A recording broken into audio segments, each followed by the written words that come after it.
Metabolisme. Apa sih metabolisme? Metabolisme merupakan proses kimia pada makhluk hidup yang dikatalis oleh enzim-enzim. Metabolisme terbagi menjadi dua, ada katabolisme dan anabolisme. Katabolisme adalah proses pemecahan senyawa kompleks menjadi lebih sederhana dan menghasilkan energi. Anabolisme adalah menyusun senyawa sederhana menjadi kompleks dan prosesnya membutuhkan energi. Fungsi metabolisme. Yang pertama, untuk memperoleh energi kimia dari degradasi sari makanan yang kaya energi dari lingkungan atau dari energi solar. 2. Untuk mengubah molekul nutrien menjadi prekursor unit pembangun bagi makromolekul nutrien menjadi prekursor unit pembangun makromolekul sel. Yang ketiga, untuk menggabungkan unit-unit pembangun ini menjadi protein, asam nukleat, lipid, polisakarida, dan komponen sel lainnya. Yang keempat, untuk membentuk dan mendegradasi biomolekul yang diperlukan di dalam fungsi khusus sel. Macam-macam karbohidrat. Ada 4 macam. Yang pertama, ada monosakarida. Yang kedua, disakarida. Yang ketiga, oligosakarida. Yang keempat, polisakarida. Monosakarida. Jenis-jenis monosakarida berdasarkan jumlah atomnya, yaitu ada triosa 3 atom C, tetrosa 4 atom C, pentosa 5 atom C, heksosa 6 atom C, heptose 7 atom C. Jenis-jenis monosakarida berdasarkan gugus karbonilnya, yaitu ada aldosa mempunyai gugus karbonil OCH yang disebut gugus aldehid. Ketosa mempunyai gugus karbonil CO yang disebut gugus keton. Yang kedua, ada disakarida. 2 unit monosakarida, contohnya laktosa, gabungan antara glukosa dan galaktosa. Maltose, gabungan 2 glukosa, sukrosa, gabungan glukosa dan fruktosa. Oligosakarida, gabungan 3 unit sampai 10 unit monosakarida.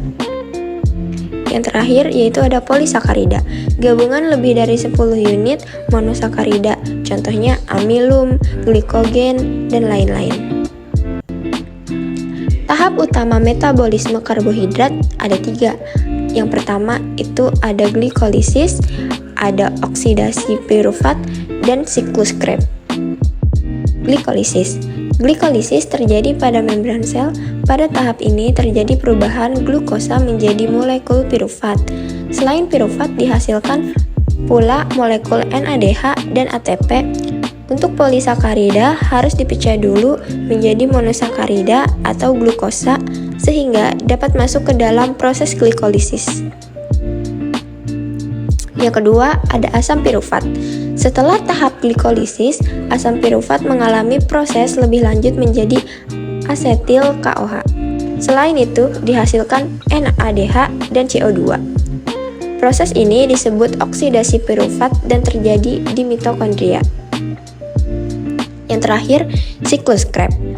Setelah proses oksidasi pirufat, asetil KOA kemudian mengalami beberapa proses lagi di siklus Krebs, menghasilkan NADH, FADH2, dan ATP.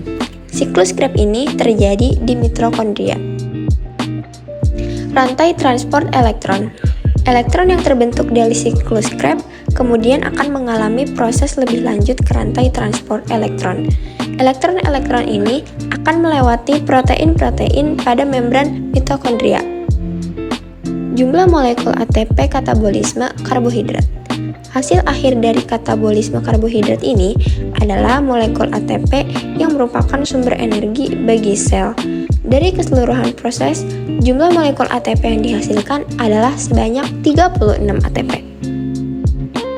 Jika dijumlahkan dari keseluruhan proses, maka akan didapat sebanyak 36 molekul ATP yang dihasilkan. Jumlah molekul ATP yang dihasilkan sebenarnya adalah 38 molekul ATP.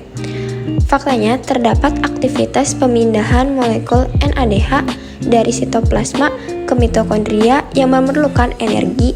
Terdapat 2 molekul NADH yang mengalami proses pemindahan dan memerlukan molekul 1 ATP setiap 1 molekul NADH, sehingga jumlah molekul ATP berkurang menjadi 36 molekul.